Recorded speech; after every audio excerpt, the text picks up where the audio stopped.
Hey everyone, Ryan here, and welcome to Ask MandR episode 301, the series where I answer your questions. If you have a question or topic for next week's episode, leave in the comments section below, and while you're there, make sure you hit the like button. Anyway, let's get into it with our first question from Jedi Knight 85, who says, with the Darkside Falcon coming out later this year, do we think we could get any other weird color variants of ships or characters? The can of worms is absolutely open. I have no idea what the future holds for something like this. Your guess is as good as mine. We could see AT-ATs in all black, or maybe in all white, because it would be kind of like the redeemed Vader.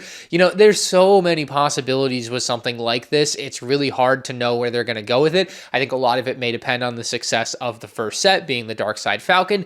A lot of it also depends on what Star Wars Darkside actually ends up being. Is it a one-year marketing thing? Is it a Star Wars equivalent of a what if show, as in what if everything was Darkside? So like, I think there's a lot of potential here. I don't necessarily want to see them do a ton of sets like this. One a year would be probably my max of what I want. I would prefer to get canon stuff over that generally. Daniel says, what kind of maintenance do you do for your rare sets and memorabilia? Do the cabinets do all the heavy lifting, or do you do anything else to make sure that they still remain in the best condition they can be? So now that I do have the cabinets, I'm not displaying everything on the open black shelves that I used to have behind me. That really does a lot of the heavy lifting, and some of it's redundant, like the 1999 set I literally have in the cabinet and then within another case. The clone building event box, I placed that inside of a basketball thing that I found at the Container Store, I think. So basically I've tried to case off everything so I don't have to worry about it, because I did have that clone building event box on display in my old bedroom and it would get dusty, and it's a 20-year-old piece of cardboard. And there's one set that I want to get a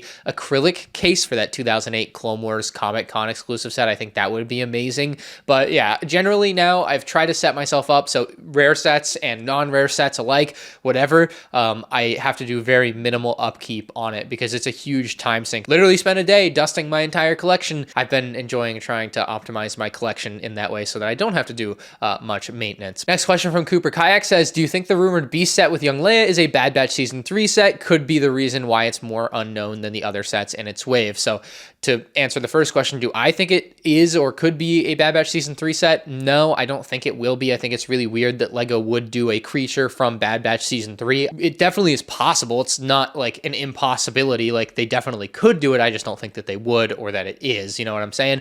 But the Young Leia, of course, has nothing to do with the build as well. In case some people are confused, the Young Leia is a 25th anniversary figure. But over the past couple of weeks since I've made my big summer rumor video, I've seen a bit of speculation, a little bit of talk in, you know, the underground world of LEGO Star Wars leaks or LEGO leaks. You know, an Ewok is on the table. Like, the other two this year are R2-D2 and C-3PO. An Ewok is the other kind of original trilogy one that hasn't been made. A lot of it is just down the chain, game of telephone. Who knows what's been lost in translation as far as what's true and what's not for this particular set. I think it is weird and notable that it is not known what it is when everything else is known, essentially. But yeah, I don't really have a clue. Ugganator says, do you think the inclusion of Asajj Ventress in the new Bad Batch trailer could increase the chances of LEGO making her again? Simply put, it does increase the chance of LEGO making her again. Unfortunately, what we have seen with the Bad Batch is that, you know, stuff like Clone Commandos showing up, which are incredible. LEGO Star Wars has never made them. Please make them. But the point is, they have certainly not been timely with any Bad Batch releases outside of the Bad Batch shuttle, and of course the Cad Bane's Justifier that we ended up getting. So they have been few and far between. It's not very promising. There are zero rumors of any Bad Batch sets for 2024, even with the new season. I think it drops in like 2 weeks. It was a total surprise to me. They'll probably make the Bad Batch version of her character much like Cad Bane. I would love to see them do that. Hopefully they come around to making some cheaper Bad Batch-esque set, but who knows what Season 3 holds as far as potential small builds that they could include Ventress in, or, you know, something like the Armorer's Mandalorian Forge, where you can make a $30 or $40 little play set and still include some cool figures there. So fingers crossed, Asajj Ventress is very much on the table for 2025. Probably not this year, though, given we know most of everything for this year. Next question from Watermelon says, could we see a split wave for anniversary sets next year for both Revenge of the Sith and The Force Awakens? Would this be something I'd be interested in? No. I want it full on Revenge of the Sith. Star Wars Rebels 10-year anniversary is this year, and there is nothing coming for that. So that gives me hope that The Force Awakens will have nothing next year. At the same time, it's certainly not impossible to celebrate 2 anniversaries at once. We did it just last year with the Clone Wars and Return of the Jedi. But yeah, you asked if it's something I'd be interested in. Personally, no. I just want to see them go all out for Revenge of the Sith for its 20th. Next question from Banner says, does LEGO not have to pay the licensing fee for Jedi Bob and or his set? And would this conclude in a cheaper set? So he's a $40 Jedi Starfighter. So off the bat, I don't think it's a cheaper set because like the Last Jedi Starfighter was Obi-Wan's and it was $30. Now, of course, we don't know what the build looks like and everything, and maybe we are getting something more substantial there. We just don't know that, but just, you know, at its core of the name of the sets, we're up 33% or $10. Now, when it comes to licensing fees, though, I assume the Star Wars stuff is just a blanket fee across the board. Anything they sell that is a Lego Star Wars set would have a 20% or 15%, whatever licensing fee, or there's some sort of like $5 million a year number. One of the two things, or maybe very likely a combination of both is what they pay. But either way, I'm sure they're paying a licensing fee for that. Next question from David says, do you think the White Vader in the upcoming Dark Side Millennium Falcon will have blue eyes? They advertised it in the box for Kenobi sets after all. So yeah, on the Kenobi sets, they did show Darth Vader with the red eyes, and that of course drew a lot of speculation from people like me, excited to see Lego push their product to another level and make something better. Unfortunately, what we saw there was not really indicative of what the product ended up being.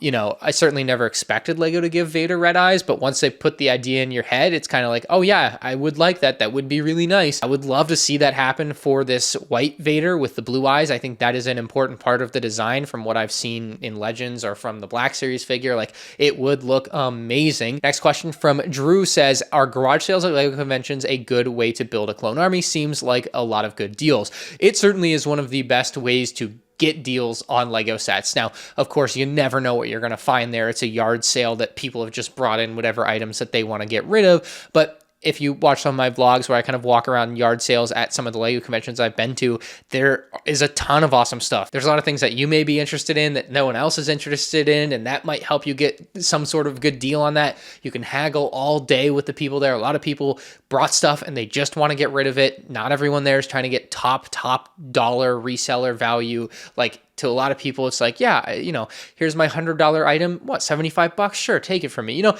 it's that sort of vibe, you know. Now, specifically to building a clone army, that's really going to vary from convention to convention based on what people have there. I can't speak to that. If you're good at haggling, you could definitely talk your way into getting a good deal on some bulk number of clone troopers. I have certainly found myself in the past couple of years buying tons of clones during the yard sale at some of the conventions. I think I bought a bunch of Kashyyyk troopers. I never thought I would have a ton of Kashyyyk troopers, and then I just happened to find the right deal at a convention from some guy, and so I bought them, you know. But while we're on the topic of Lego conventions, I'm going to be at Atlanta BrickCon on February 10th and 11th. If you're in the area and you can go, definitely should be a good time. They gave me a code MRATL24 for $2 off on your ticket, so definitely take advantage of that. But anyway, next question from PBL Productions says, Lego said that they wouldn't put figures that fans want in expensive sets, so I didn't buy the Justifier because I thought Cad Bane would come in a cheaper set. Is it ever going to happen?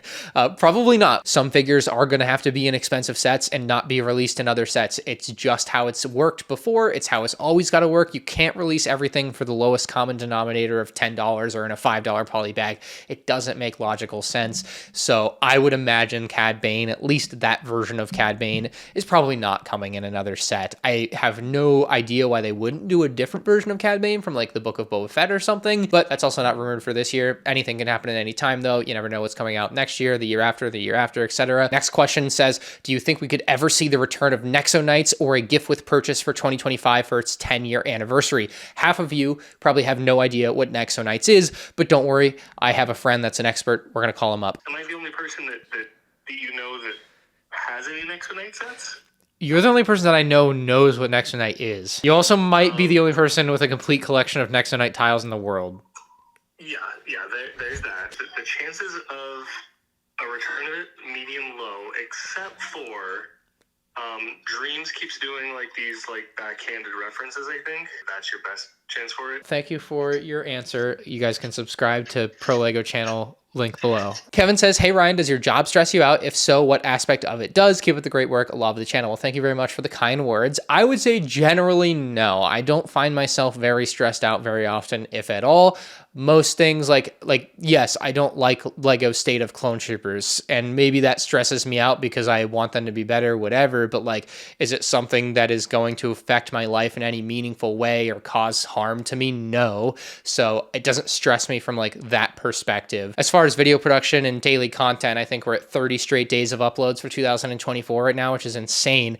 That's a little stressful, sure, just because it's like every day I got to be doing something, got to get something done, you know, that I wouldn't say I'm stressed from it, but it's just like, yeah, there's a deadline and I got to get it done. I really have no complaints about my job. I really like my boss, and I know that I have like the dream job for a lot of people. Like being a YouTuber, it's insane. Like it's really cool. I feel like I mention MKBHD like once every 3 months on the channel. He probably gets the most mentions of anyone. So he uploaded this video called On Quitting YouTube, and what he had to say, as usual, because I think he says a lot of good stuff, was pretty good. When you first start, you are just being creative. Oh, I'd like to hire a team to help with some of this stuff. You do get the help, but now a lot more of your time is actually spent managing those people and that team, which is taking away from the actual being creative part. If you haven't watched it, which you might have because it's got tons of views, but his video on quitting YouTube summarizes some of the different aspects of like being a YouTuber that a lot of people don't think about. Some of the things that I'm doing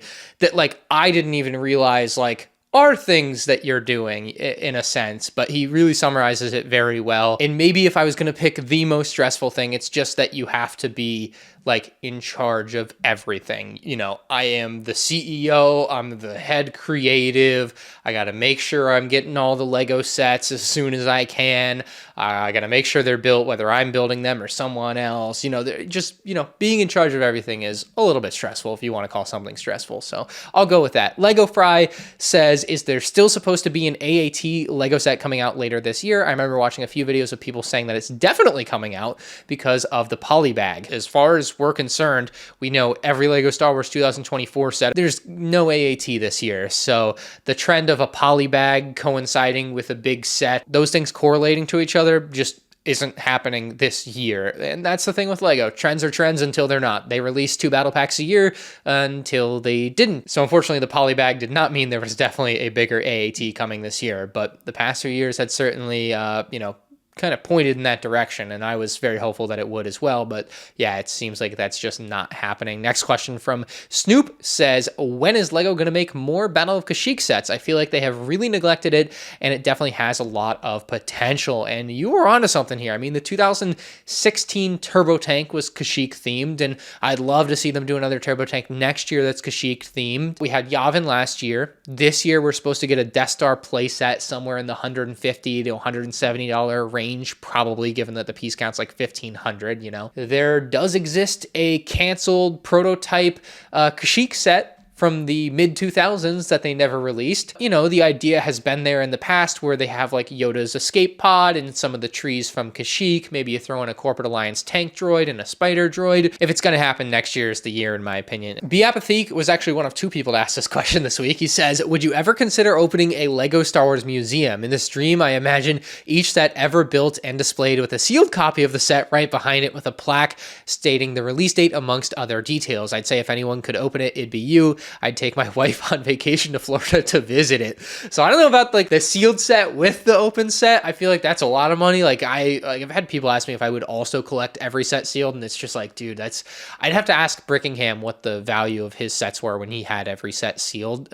He would know. I'm sure it ain't cheap, and it's already not cheap to like have what I have, I'm sure. You know what I mean? So we're looking at doubling the cost of my collection just to have it. And I'm like, I probably can't justify that. So I wouldn't do that. This idea did pop in my head too a while back, and I would say never say never. I still have to finish collecting every set, but certainly with the Orlando Brick Co. opening up shop, maybe that's a potential collaboration that we could do with them, and they would have the space, or maybe at some point in the future, if they move to a bigger space, have the space to do that sort of thing. Who knows, you know? It would be a huge undertaking though. I mean, we're talking taking every LEGO Star Wars set that I have, like my perfect condition, flawless, no dust sets, and then putting them somewhere else, and it's got to be in completely different cases. I mean, these are bolted to the wall. These are not really the type of cases that you would, you know, put as a museum display necessarily.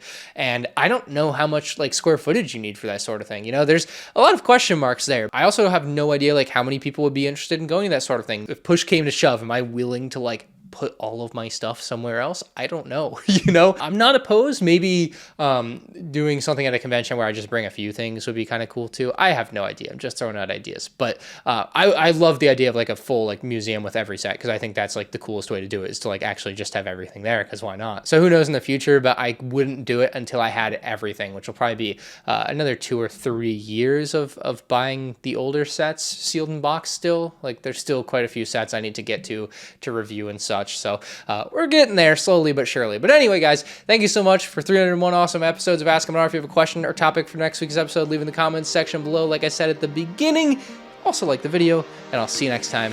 Peace out.